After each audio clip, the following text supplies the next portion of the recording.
Imagina por un momento que eres una de las personas más respetadas de tu ciudad. Tienes familia, tierras, riqueza y una reputación impecable. Todos te conocen. Todos te saludan. Eres el ejemplo a seguir en tu comunidad. Ahora imagina que, de un día para otro, todo desaparece. Y lo que es peor, la gente que antes te sonreía comienza a cruzar al otro lado de la calle cuando te ve venir. Eso es exactamente lo que le pasó a Job. Pero hay algo que la mayoría de personas no sabe sobre esta historia. Algo que los textos no siempre explican con claridad. Algo que cambia completamente cómo entendemos su sufrimiento. No se trataba solo de pérdida. No se trataba solo de dolor físico. Había una razón cultural, histórica y profundamente humana por la que nadie quería acercarse a Job. Y cuando la descubras, verás esta historia con ojos completamente distintos. En el mundo antiguo del Medio Oriente, donde transcurre el libro de Job, la prosperidad no era simplemente una cuestión de trabajo duro o buena suerte. Era una señal directa de la aprobación divina. Si eras rico, si tu familia crecía, si tus cosechas eran abundantes, significaba que Dios estaba contigo. Pero el camino contrario también era cierto.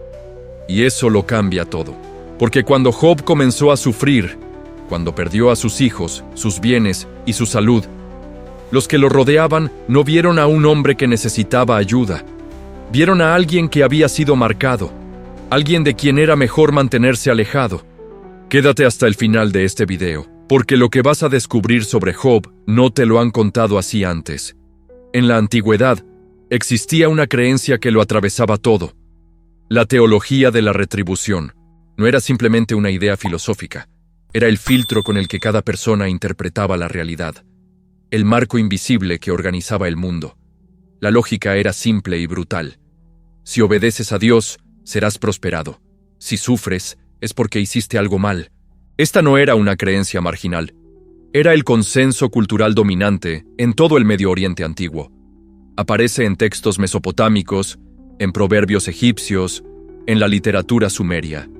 El sufrimiento no era neutro. El sufrimiento era una acusación. Y aquí está la parte que nadie te explica.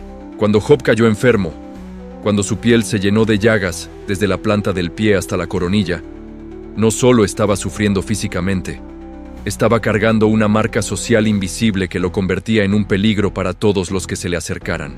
¿Por qué? Porque en esa mentalidad, el mal no era algo que le pasaba a una persona de forma aislada. Era una señal de que esa persona había roto su relación con lo sagrado. Y esa ruptura podía contaminar. Podía atraer consecuencias sobre los que se asociaran con él.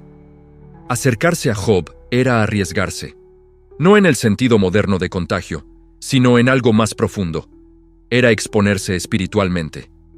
Significaba que tú también podías ser visto como alguien marcado. Por eso la gente lo evitaba. No necesariamente por crueldad, sino por miedo. Y Job lo sabía. Él no solo sentía el dolor de las llagas en su cuerpo, sentía el peso de miles de miradas que ya habían llegado a una conclusión sobre él, que había fallado, que lo merecía, que era mejor no preguntar por qué, y entonces llegaron sus amigos, Elifaz, Bildad y Zofar. 3 hombres que lo conocían de antes, que habían compartido conversaciones con él, que sabían quién era Job en los tiempos de su prosperidad. Cuando escucharon lo que había pasado, viajaron desde sus tierras para estar con él. El texto dice que al verlo desde lejos, no lo reconocieron. Y cuando se acercaron, lloraron, rasgaron sus mantos, echaron polvo sobre sus cabezas. 7 días y 7 noches se sentaron con él en silencio. Este detalle es crucial y casi nadie lo explica con el peso que merece. En la cultura del Medio Oriente antiguo, el silencio ritual de 7 días era una forma de duelo. Era la misma práctica que se usaba cuando alguien moría. Sus amigos, al sentarse así con Job, estaban reconociendo algo que las palabras no podían contener. Estaban diciendo, sin decirlo, que lo que habían visto era tan devastador que no había respuesta inmediata posible. Por esos 7 días fueron exactamente lo que Job necesitaba. Pero entonces Job habló, y todo cambió.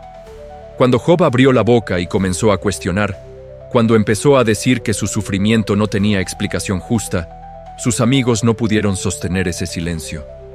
Porque el silencio era cómodo, mientras el dolor parecía aceptado.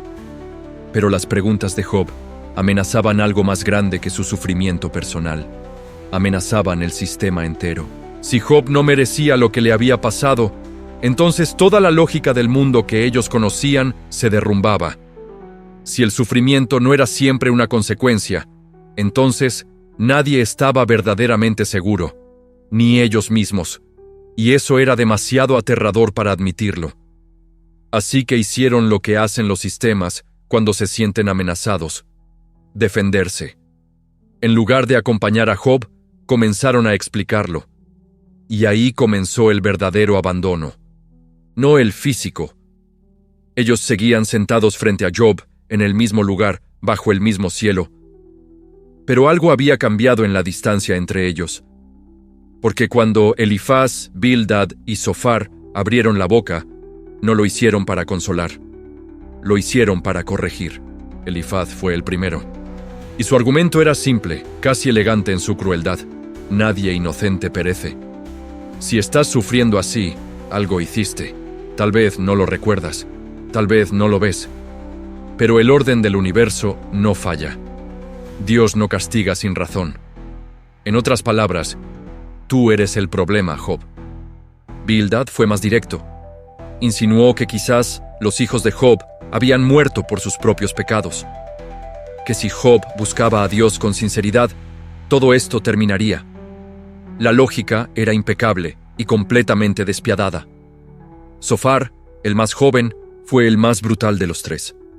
Le dijo a Job que lo que estaba recibiendo era, en realidad, menos de lo que merecía. Que Dios le estaba perdonando parte de su culpa. Imagínalo. Estar cubierto de llagas, haber perdido todo, y que alguien te mire a los ojos y te diga que todavía no has recibido suficiente castigo.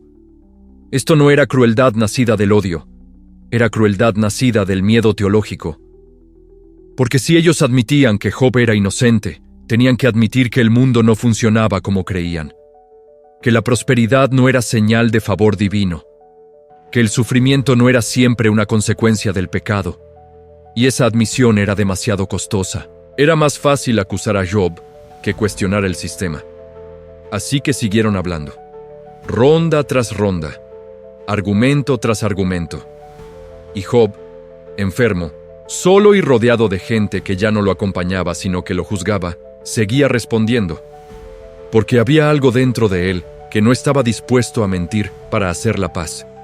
Y llegamos al momento que lo cambia todo. Después de capítulos enteros de acusaciones, defensas y argumentos filosóficos, Dios habla. No en un susurro, no en una visión, en medio de un torbellino. Y lo que dice es inesperado. No responde la pregunta de Job. No explica por qué pasó lo que pasó. No ofrece una justificación teológica. En cambio, le hace preguntas. ¿Dónde estabas cuando puse los fundamentos de la tierra? ¿Has entrado en las fuentes del mar? ¿Conoces las ordenanzas del cielo? Pregunta tras pregunta. Imagen tras imagen de un universo que existe mucho más allá de la comprensión humana. Es una respuesta que no responde nada. Y al mismo tiempo, lo responde todo. Porque Dios no valida el sufrimiento de Job explicándolo. Lo valida apareciéndose, hablándole directamente, tratándolo como alguien digno de una conversación con el creador del universo. Y luego viene el giro final que muchos no recuerdan. Dios mira a Elifaz, a Bildad y a Zofar, y les dice algo devastador. Ustedes no hablaron lo recto acerca de mí, como mi siervo Job. Los amigos que citaban las Escrituras, que defendían la teología correcta, que nunca blasfemaron ni maldijeron, esos fueron reprendidos. Y Job, el que cuestionó, el que gritó, el que se atrevió a exigir respuestas, ese fue vindicado. La historia de Job no es sobre por qué sufrimos. Es sobre qué hacemos con el sufrimiento cuando no tiene explicación. Es sobre si somos capaces de ser honestos con Dios incluso cuando duele, incluso cuando no entendemos. Job no recibió respuestas. Recibió presencia. Y eso fue suficiente. Si esta historia te movió algo por dentro, si te hizo ver el sufrimiento de una manera diferente, dale like a este video ahora mismo. Y cuéntanos en los comentarios, ¿alguna vez te sentiste como Job, sin explicaciones y sin compañía? Suscríbete al canal para seguir descubriendo los misterios que la Biblia guarda entre líneas.